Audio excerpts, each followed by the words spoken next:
Компании, личности, објекти, ученици имаа можност да учествуваат на јавниот конкурс што во месец март на Денот на екологијата го распиша градот Скопје.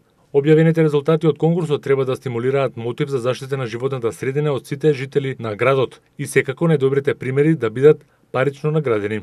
На еколошката компанија Green BSN Македонија доби награда во износ од 45.000 денари. Со истиот износ беше наградена Солева Евдокија, авторката на книгата Стандардот ISO 14001.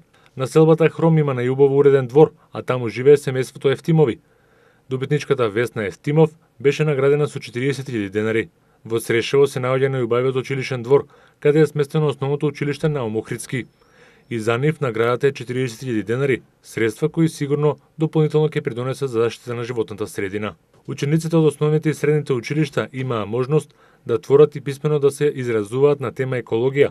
Највишти во тоа беа осмоделенката Ева Јовановска од основното училиште Григор Прличев и средношколката Дијана Дурловиќ од Саба. Двете заслужено го збогатија личниот буџет со по 10.000 денари.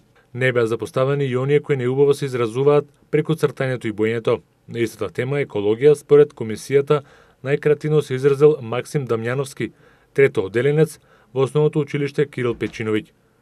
И тој, како и претходните добитници, се израдуваа на сума од 10.000 денари. Сепак, оваа благородна и стимулирачка иницијатива на главниот град не беше интересна и предизвикувачка за лицата кои живеат во колективни домувања, како и за дворовите на средните училишта.